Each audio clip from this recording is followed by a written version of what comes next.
Hi all, welcome once again. ഇന്ന് incredible ഇംഗ്ലീഷിലൂടെ നമ്മൾ discuss ചെയ്യാൻ പോകുന്നത് നമുക്ക് യൂസ്ഫുൾ ആവുന്ന കുറച്ച് വേർഡ്സ് ആണ്, വൊക്കാബുലറി സെഷൻ ആണ്.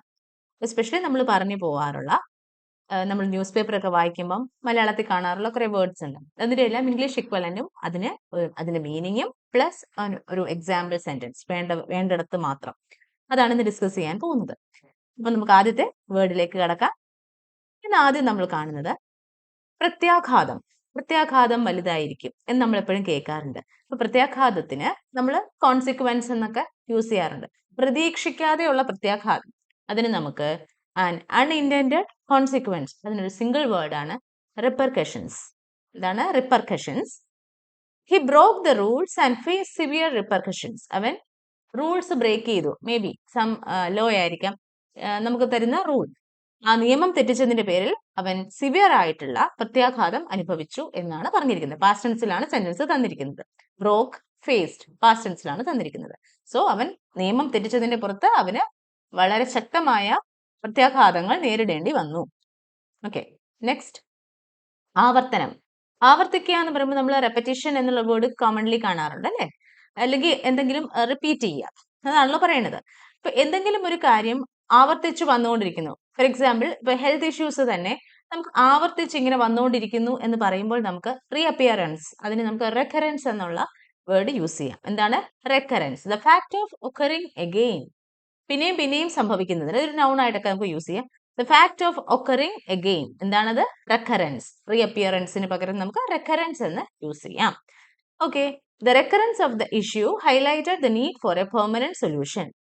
റെക്കറൻസ് ഓഫ് ദ ഇഷ്യൂ, ഇപ്പൊ നമുക്ക് ഒരു എക്സാമ്പിൾ പറഞ്ഞാൽ നമുക്കറിയാം, മാൻ ആനിമൽ കോൺഫ്ലിക്റ്റ് ഇപ്പൊ ഭയങ്കര കൂടുതലാണ് അല്ലെ? വൈൽഡ് ആനിമൽസിന്റെ ത്രട്ടൻഡ് ആണ്. എസ്പെഷ്യലി ഒരു ഫോറസ്റ്റ് ബോർഡറിൽ കിടക്കുന്ന ആൾക്കാർ ഇപ്പം ഡേ ടു ഡേ ലൈഫിൽ അവര് ഡെയിലി ബേസിസിൽ പേടിക്കുന്ന ഇഷ്യൂ ആണ് ഈ പറഞ്ഞ വൈൽഡ് ആനിമലിന്റെ കടന്നുകയറ്റം. സോ അതൊരു ഇഷ്യൂ ആണ്, അതൊരു റെക്കറന്റ് ആയിട്ട് വരുന്ന ഇഷ്യൂ ആണ്. അപ്പൊ recurrence of the issue highlighted the need for A permanent solution.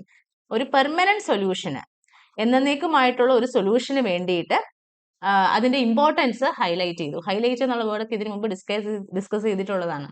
അതായത് ഈ ഇഷ്യൂ ഇങ്ങനെ നിരന്തരം ആവർത്തിച്ചുകൊണ്ടിരിക്കുന്നത് എത്രമാത്രം പ്രാധാന്യം അർഹിക്കുന്നുണ്ട് ഒരു പെർമനന്റ് സൊല്യൂഷൻ എന്നുള്ളത് കാണിക്കുന്നു എന്നാണ് പറഞ്ഞിരിക്കുന്നത്. അടുത്തത് ഹബബ്, കോലാഹലം അല്ലെങ്കിൽ അടിപിടി, ആരവം എന്നൊക്കെ നമ്മൾ പറയും.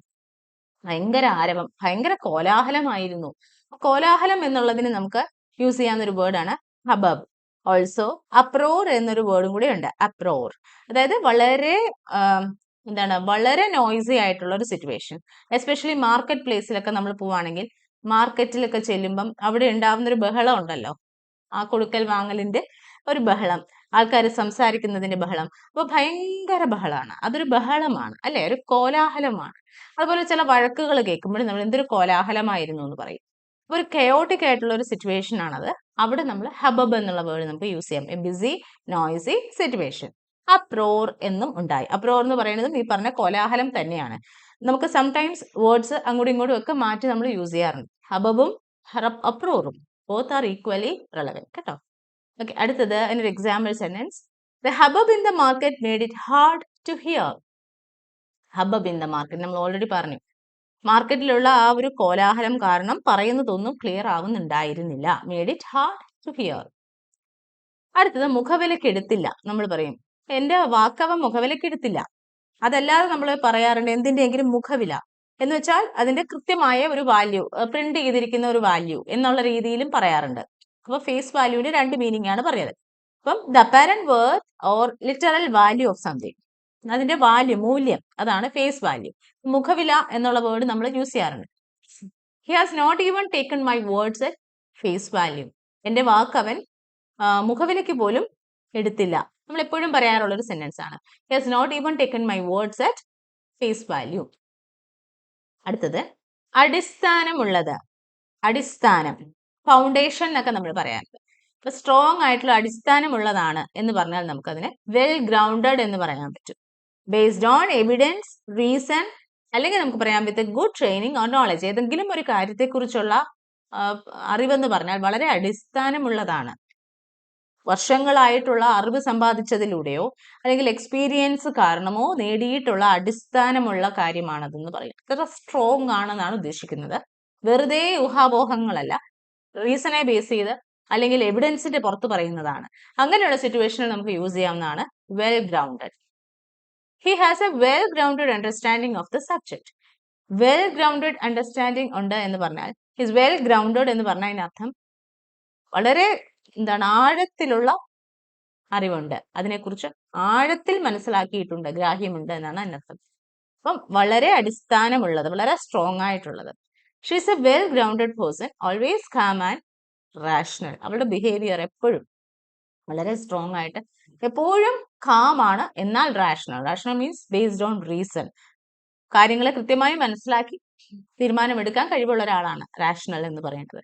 അപ്പൊ അവൾ വളരെ വെൽ ഗ്രൗണ്ടഡ് ആയിട്ടുള്ള ഒരു പേഴ്സൺ എന്ന് പറഞ്ഞു കഴിഞ്ഞാൽ അവളുടെ ആ ഒരു അറിവും അവളുടെ ആ ഒരു ക്യാരക്ടറും എല്ലാം അടിസ്ഥാനമുള്ളതാണ്, മാറി മാറി പോകുന്നതല്ല എന്നാണ്. അടുത്തത് ശക്തി കേന്ദ്രം. എസ്പെഷ്യലി റിലേറ്റഡ് ടു പൊളിറ്റിക്സ് നമ്മളിത് കേട്ടിട്ടുണ്ടാവും. ഡ്യൂറിങ് ഇലക്ഷൻ ടൈം നമ്മൾ കേൾക്കാറുണ്ട്, അവരുടെ പാർട്ടിയുടെ ശക്തി കേന്ദ്രമാണത്. ശക്തി കേന്ദ്രം ഏതെങ്കിലും ഒരു പെർട്ടിക്കുലർ താലൂക്ക് ആവാം, അല്ലെങ്കിൽ ഒരു ഗ്രാമപഞ്ചായത്ത് ആവാം, അല്ലെങ്കിൽ ഒരു പെർട്ടിക്കുലർ ഏതെങ്കിലും area, that is their stronghold എന്ന് പറയും. സ്ട്രോങ് ഹോൾഡ് എന്ന് പറഞ്ഞാൽ ശക്തി കേന്ദ്രം. A place or position where someone or something is firmly secured, അതാണ് അതിന്റെ English equivalent. The company has a stronghold in the technology industry. Technology ഇൻഡസ്ട്രിയിൽ കമ്പനിയുടെ ശക്തി കേന്ദ്രമാണ് ടെക്നോളജി ഇൻഡസ്ട്രി എന്നാണ് പറഞ്ഞിരിക്കുന്നത്. പാർട്ടീസ് സ്ട്രോങ് ഹോൾഡ്, ഞാൻ ആദ്യമേ പറഞ്ഞതുപോലെ പാർട്ടിയുടെ ശക്തി കേന്ദ്രം.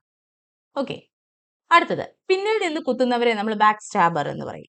പിന്നിൽ നിന്ന് കുത്തുന്നതിനെ ബാക്ക് സ്റ്റാബിംഗ് എന്ന് പറയും. എന്താണ് ഈ പിന്നിൽ നിന്നും കുത്തുക? പിൻ കൊണ്ട് കുത്തുക എന്നല്ലല്ലോ, നമ്മുടെ കൂടെ നിന്നിട്ട് നമ്മളെ ചതിക്കുക, അങ്ങനെയുള്ളവരെ നമ്മൾ പിന്നിൽ നിന്നും കുത്തി എന്ന് പറയും.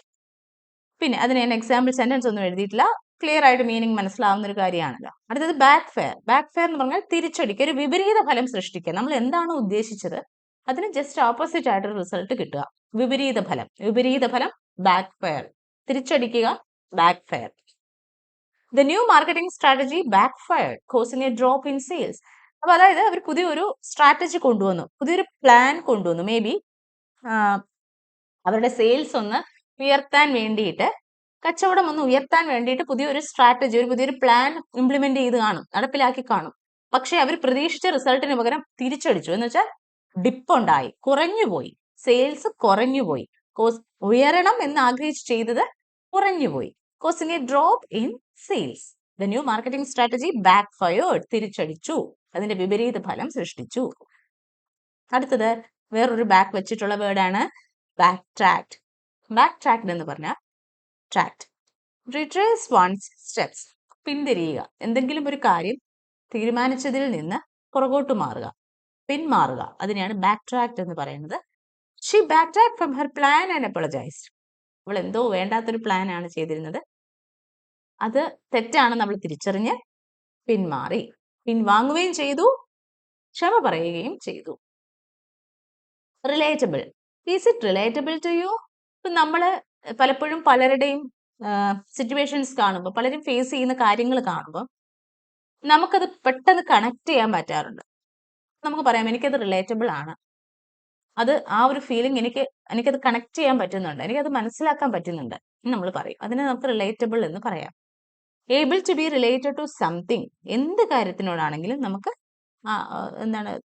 ഫീൽ ചെയ്യാൻ പറ്റുക, കണക്ട് ചെയ്യാൻ പറ്റുക. കണക്റ്റഡ്, അണ്ടർസ്റ്റാൻഡ് ഓർ ഫീൽ, നമുക്ക് അവരെ മനസ്സിലാക്കാൻ പറ്റുന്നു, അവരുടെ പൊസിഷനിൽ നിന്ന് നമുക്ക് തിങ്ക് ചെയ്യാൻ പറ്റുന്നു. The character in the book was so relatable. നമ്മളൊരു ബുക്ക് വായിക്കുന്നു, നോവൽ ആവട്ടെ, ആ നോവലിലെ ഏതെങ്കിലും ഒരു ക്യാരക്ടറുമായിട്ട് നമുക്ക് വളരെയധികം സാമ്യം ഫീൽ ചെയ്യുന്നു, അവരുടെ ഇമോഷൻസ് നമുക്കുമുള്ളൊരു ഇമോഷൻസ്, അപ്പൊ നമുക്ക് പറയാം അത് റിലേറ്റബിൾ ആണ്. His struggles are relatable to many people. അവന്റെ സഫറിങ്സ് അല്ലെങ്കിൽ അവൻ കടന്നു പോകുന്ന ആ ഒരു കഷ്ടപ്പാടുകൾ, അത് ഒത്തിരി ആൾക്കാർക്ക് കണക്ട് ചെയ്യാൻ പറ്റുന്നുണ്ട്, ഒത്തിരി ആൾക്കാർക്ക് മനസ്സിലാവാൻ പറ്റുന്നുണ്ട്. Because every one is going through the same struggles, same type of struggles, അതാണ് റിലേറ്റബിൾ. ലാപ്സ് എന്ന് പറഞ്ഞാൽ ടെമ്പററി ആയിട്ട്, പെർമനന്റ് അല്ല, ടെമ്പററി ആയിട്ടുള്ള ഒരു വീഴ്ച, ഒരു ഫെയിലിയർ, എന്തിൻ്റെയെങ്കിലും ഒരു കുറവ്, സ്ഥിരമായിട്ടുള്ളതല്ല, ടെമ്പററി ആയിട്ടുണ്ടാവും. ലാപ്സ് സിംപ്ലി പറഞ്ഞാൽ വീഴ്ച. Due to a lapse in communication all the plans went futile. കമ്മ്യൂണിക്കേഷനിലുണ്ടായ വീഴ്ച കാരണം എല്ലാ പദ്ധതികളും ഫ്യൂട്ടൈലായി, ഒന്നുമല്ലാണ്ടായി പോയി, എന്നുവെച്ചാൽ ഗുണമുണ്ടായില്ല എന്നാണ്. There was A lapse of several years. അപ്പൊ ലാപ്സിന് രണ്ട് മീനിങ് ഉണ്ട്. നമ്മളിപ്പോ ഇവിടെ വീഴ്ച എന്നുള്ള മീനിങ് ആണ് പറഞ്ഞത്. There was A lapse of several years എന്ന് പറഞ്ഞാൽ പാസേജ് ഓഫ് ടൈം ആണ് ഉദ്ദേശിക്കുന്നത്. ഒത്തിരി വർഷം പാസ് ചെയ്തു, കഴിഞ്ഞു പോയി എന്നുള്ള മീനിങ്ങിലും ലാപ്സ് യൂസ് ചെയ്യും. LAPSE. സ്റ്റാറ്റ്യൂട്ടറി വാർണിംഗ് എന്ന് കേട്ടിട്ടുണ്ടാവും. എസ്പെഷ്യലി നമ്മൾ തിയേറ്ററിലൊക്കെ പോയിരിക്കുമ്പം ഫിലിം സ്റ്റാർട്ട് ചെയ്യുന്നതിന് മുമ്പ് തന്നെ സ്റ്റാറ്റ്യൂട്ടറി വാർണിംഗ് എന്നൊക്കെ പറഞ്ഞ് കാണിക്കും അല്ലേ. നിയമാനുസൃതമായ, സ്റ്റാറ്റ്യൂട്ടറി മീൻസ് നിയമാനുസൃതമായ. ടാബു നിഷിദ്ധം, നിഷേധിക്കപ്പെടും, നിഷിദ്ധമാണത്, ചെയ്തുകൂടാ. സോഷ്യൽ ടാബൂസിനെയൊക്കെ കുറിച്ച് പഠിച്ചിട്ടുണ്ടാവാം, കേട്ടിട്ടുണ്ടാവാം. നിഷിദ്ധമായിട്ടുള്ളത്, ചെയ്യാൻ പാടില്ലാത്തത്. In some cultures certain foods are considered a taboo. ചില കൾച്ചേഴ്സിൽ, കൂടുതലൊന്നും പറയുന്നില്ല, വളരെ സെൻസിറ്റീവ് ആയിട്ടുള്ള കാര്യങ്ങളായതുകൊണ്ട് കൾച്ചേഴ്സിൽ ചില ഫുഡുകൾ നിഷിദ്ധമാണ്. ഓർഡിയൽ, പരീക്ഷണം. The surgery was an ordeal, but it was worth in the end. ഒരു പരീക്ഷണമായിരുന്നു സർജറി, പക്ഷേ അതിനൊരു മൂല്യമുണ്ടായി, എന്ന് വെച്ചാൽ അത് സക്സസ്ഫുൾ ആയി, അതുകൊണ്ട് ഗുണമുണ്ടായി. Testimonial, സാക്ഷ്യപത്രം. Her testimonial about the product convinced me to buy it. ആ ഒരു പർട്ടിക്കുലർ പ്രൊഡക്റ്റ് പർച്ചേസ് ചെയ്യാൻ എന്നെ വിശ്വസിപ്പിച്ചത് അവളുടെ ഒരു സാക്ഷ്യപത്രമാണ്, അവൾ പറഞ്ഞ കാര്യങ്ങളാണ്. ഡിപ്പോർട്ടേഷൻ ഓർ എക്സൈൽ, നാടുകടത്തൽ. നാടുകടത്തൽ നമ്മളിപ്പോഴും കേട്ടു അല്ലേ. നമ്മൾ യു എസിൽ നിന്ന് ആൾക്കാരെ ഡിപ്പോർട്ട് ചെയ്തു ഇന്ത്യയിലേക്ക്, ഇന്ത്യൻസിനെ ഡിപ്പോർട്ട് ചെയ്തു. അതെങ്ങനെ വളരെ ഇൻഹ്യൂമൻ ട്രീറ്റ്മെന്റ് ആണ് അവർക്ക് ഉണ്ടായതെന്നൊക്കെ നമ്മൾ വായിച്ചിട്ടുണ്ട്. അപ്പൊ നാടുകടത്തലാണ് ഡിപ്പോർട്ടേഷൻ. അതിന് വേറൊരു വേർഡ് ഉണ്ട്, എക്സൈൽ. രണ്ടും നമുക്ക് യൂസ് ചെയ്യാം. അടുത്തത്, എന്തൊരു പ്രഹസനമായിരുന്നു ഇത്. നമ്മൾ പറയാറുണ്ട് എന്തൊരു പ്രഹസനമാണിത്. പ്രഹസനം, ഇതിനൊന്നും ചിലപ്പം എക്സാക്ട്ലി നമ്മൾ പ്രഹസനം എന്ന് മലയാളത്തിൽ പറയുമ്പോൾ നമ്മൾ ഉദ്ദേശിക്കുന്ന ആ ഒരു എക്സാക്ട് മീനിങ് ഇംഗ്ലീഷിൽ പറയുമ്പോൾ കിട്ടിയെന്ന് വരില്ല. പക്ഷെ ഇതിനോട് സംഭവം ഈക്വലന്റ് നമുക്ക് പറയാവുന്ന കാര്യമാണ്. ഫാഴ്സ്, FARC എന്ന് വെച്ചാൽ വളരെ ഹ്യൂമറസ് ആയിട്ടുള്ള ഒരു പ്ലേ എന്നാണ്. ഒരു അടിസ്ഥാനമില്ലാത്ത, അല്ലെങ്കിൽ ഒട്ടും സീരിയസ് അല്ലാത്ത, എന്തൊക്കെയോ കാട്ടിക്കൂട്ടുന്നു, അതിനെയാണ് നമ്മൾ പ്രഹസനം എന്ന് പറയുന്നത്. വാട്ട് എ ഫോഴ്സ് എന്ന് നമുക്ക് പറയാം. പ്രസക്തമായ കാര്യങ്ങൾ, റെലവെന്റ്. ഞാൻ നിങ്ങളോട് ഡിസ്കസ് ചെയ്യുന്നത് പ്രസക്തമായിട്ടുള്ള വാക്കുകളാണ്, പ്രസക്തമായിട്ടുള്ള പോയിന്റ്സ് ആണ്. എന്ന് വെച്ചാൽ റെലവെന്റ് ആയിട്ടുള്ള, ഇപ്പോൾ നമുക്ക് യൂസ്ഫുൾ ആയിട്ടുള്ള കാര്യങ്ങൾ. റെലവെന്റ്, പ്രസക്തമായ, relevant. Limelight, he came to the lime light.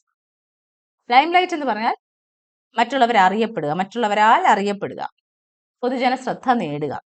ലോകപ്രസിദ്ധി എന്ന് ഞാൻ എഴുതി. ശരിക്കും ലൈം ലൈറ്റിലേക്ക് എത്തുക എന്ന് പറഞ്ഞാൽ ഇത്രയും നാളും ആരും അറിയപ്പെടാതെ വളരെ അതായിട്ട് നിന്ന ഒരാള്, ആരും അറിയാത്ത ഒരാള് പെട്ടെന്നൊരു ദിവസം പൊതുജന ശ്രദ്ധ ആകർഷിക്കുന്നു, എല്ലാവരാലും അറിയപ്പെടുന്നു. ലൈം ലൈറ്റിലേക്ക് എത്തി നമുക്കപ്പോൾ പറയാൻ പറ്റും. After her performance she found herself in the limelight. After her performance, അവളുടെ ആ ഒരു പർട്ടിക്കുലർ പെർഫോമൻസിന് ശേഷം, പ്രോഗ്രാമിന് ശേഷം അവൾ തന്നെ ലൈം ലൈറ്റിലെത്തി. She found herself in the limelight എന്ന് പറഞ്ഞാൽ അതിനർത്ഥം ഷി ബിക്കേം ഫേമസ്, ഇതാണ് ഉദ്ദേശിക്കുന്നത്. അതിന് പകരം നമുക്ക് ലൈം ലൈറ്റ് എന്ന് യൂസ് ചെയ്യാം, ഫേമസ് എന്ന് പറയണതിന് പകരം. He hates being in the limelight and prefers to stay out of the public eye. അവന് ലൈം ലൈറ്റിൽ എത്താൻ ഇഷ്ടമേ അല്ല, മീൻസ് മറ്റുള്ളവരുടെ ശ്രദ്ധ ആകർഷിക്കാൻ ഒട്ടുമേ ഇഷ്ടമല്ല. And prefers to stay out of the public eye. Public eye എന്ന് ഉദ്ദേശിക്കുന്നത് പീപ്പിൾ, മാസസ്. അവരുടെ കണ്ണിൽ നിന്ന് മാറി നിൽക്കാനാണ് അവനിഷ്ടം. അവൻ ഒരിക്കലും പൊതുജന ശ്രദ്ധ ആകർഷിക്കുന്നത് ഇഷ്ടമല്ല. He hates. ഫ്രണ്ട് ലൈൻ, ഈ വേർഡ് ഇതിനു മുമ്പ് ഡിസ്കസ് ചെയ്തിട്ടുള്ളതാണ്. Frontline, frontline newspapers എന്നൊക്കെ നമ്മൾ പറയും. ഫ്രണ്ട് ലൈൻ എന്ന് പറഞ്ഞാൽ മുൻനിര. മെയിൻ സ്ട്രീം, മുഖ്യധാര. അഗെയിൻ മെയിൻ സ്ട്രീം മീഡിയ നമ്മൾ പറയും, മുഖ്യധാര, മെയിൻ സ്ട്രീം, മുഖ്യധാര. ബൈലൈൻ, എന്താണ് ബൈലൈൻ? നമ്മൾ ആ ഒരു ആർട്ടിക്കിൾ വായിക്കുമ്പം, ന്യൂസ് പേപ്പറിൽ ഒരു ആർട്ടിക്കിൾ വായിക്കുമ്പം ആരാണ് ഇത് എഴുതിയത് എന്ന് സെക്കൻഡ് ലൈനിൽ പ്രൊവൈഡ് ചെയ്തിട്ടുണ്ടാവും. ആരാണ് എഴുതിയത്, ആരുടെയാണ് ആ article, that is byline. രചയിതാവിനെ വ്യക്തമാക്കാൻ വേണ്ടി യൂസ് ചെയ്യുന്ന ആ ഒരു പെർട്ടിക്കുലർ ലൈനെയാണ് ബൈ ലൈൻ എന്ന് പറയുന്നത്. A line in A news paper naming the writer of an article, അതിന് നമ്മൾ ബൈ ലൈൻ എന്നാണ് പറയണത്. അടുത്തത് പിടിവാശി, അല്ലെങ്കിൽ നമ്മൾ പറയാം എന്തൊരു മക്കള മുഷ്ടിയാണ്, എന്തൊരു ഷാഠ്യാണ്. സ്റ്റബോൺ ക്യാരക്ടർ, ഭയങ്കര സ്റ്റബോൺ ആണ്. സ്റ്റബോൺ എന്ന് പറഞ്ഞാല് ഭയങ്കര ശാഠ്യം, വ്യതിചലിക്കാതെ ഞാൻ നിൽക്കുന്നിടത്ത് നിൽക്കും എന്നുള്ള ആറ്റിറ്റ്യൂഡ്. ചില കുഞ്ഞുങ്ങളെ കുറിച്ച് നമ്മൾ പറയും ഭയങ്കര സ്റ്റബോൺ ആണ് കുഞ്ഞ്, പിടിവാശിയാണ്. അല്ലാത്തൊരു വേർഡ് ഇവിടെ ഉണ്ട്, ഒബ്സ്റ്റിനസി. ഒബ്സ്റ്റിനസി, നിരാകരിക്കുന്നവർ, നിഷേധിക്കുന്നവർ, നിഷേധിയാണ് നെയ്സെയർ. എന്ത് പറഞ്ഞാലും നിഷേധിക്കും, എന്ത് പറഞ്ഞാലും നിരാകരിച്ചേ സംസാരിക്കുള്ളൂ. അവരെ നമുക്ക് നെയ്സെയേഴ്സ് എന്ന് പറയാം. എന്താണ് നെയ്സെയേഴ്സ്? നമ്മൾ എപ്പോഴും ഒരു പ്രോഗ്രാം, ഒരു മീറ്റിംഗ് നടത്തി കഴിഞ്ഞാൽ അവസാനം എന്താ, വോട്ട് ഓഫ് താങ്ക്സ് ഉണ്ടാവും. ഏതൊരു പ്രോഗ്രാം കഴിയുമ്പോഴും വോട്ട് ഓഫ് താങ്ക്സ് ഉണ്ടാവും.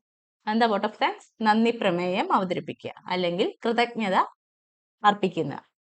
അതിനെ നമുക്ക് കൃതജ്ഞത എന്ന് പറഞ്ഞാൽ എന്താണ്, ദ താങ്ക്ഫുൾനെസ് ഓർ ഗ്രാറ്റിറ്റ്യൂഡ്, അതിനാണ് കൃതജ്ഞത എന്ന് പറയുന്നത്. അപ്പൊ കൃതജ്ഞത അർപ്പിക്കുന്നതിന് നമ്മൾ യൂസ് ചെയ്യാറുള്ള വേർഡ് എന്താണ്, വേർഡ് ഓഫ് താങ്ക്സ്. അതിനെ തന്നെയാണ് നമ്മൾ നന്ദി പ്രമേയം അവതരിപ്പിക്കുക എന്ന് പറയുമ്പോഴും യൂസ് ചെയ്യുന്നത് വോട്ട് ഓഫ് താങ്ക്സ് എന്ന് തന്നെയാണ്. അപ്പൊ ഈ വോട്ട് ഓഫ് താങ്ക്സോട് കൂടി ഇന്നത്തെ ഈ വീഡിയോ വൈൻഡപ്പ് ചെയ്യാണ്. ഈ വേർഡ്സ് ഒക്കെ യൂസ്ഫുൾ ആവുമെന്ന് കരുതുന്നു. എപ്പോഴും അല്ലെങ്കിലും ഇത് കേൾക്കുമ്പോൾ നമ്മൾ ചിന്തിക്കും എന്താണ് ഇതിന്റെ ഇംഗ്ലീഷ് ഇക്വലൻ. ഇപ്പൊ പ്രഹസനം എന്ന് പറയുമ്പോൾ പ്രഹസനത്തിന് എന്തായിരിക്കും ഇംഗ്ലീഷിൽ പറയാൻ പറ്റുക? എക്സാക്ട് വേർഡ് അല്ല, പക്ഷെ സംവാട്ട് സിമിലർ ആയിട്ടുള്ള ഇക്വലന്റ് ആയിട്ടുള്ള ഒരു വേർഡാണ്. ചിന്തിക്കുമ്പോൾ നമുക്ക് എപ്പോഴും ഒരറിവും വേസ്റ്റ് അല്ലല്ലോ. അപ്പൊ ഇത് നോക്കി വെക്കുക. യൂസ്ഫുൾ ആവുന്നുണ്ടെങ്കിൽ ഷെയർ ചെയ്യുക. Thank you. See you soon with another helpful video. Till then, bye.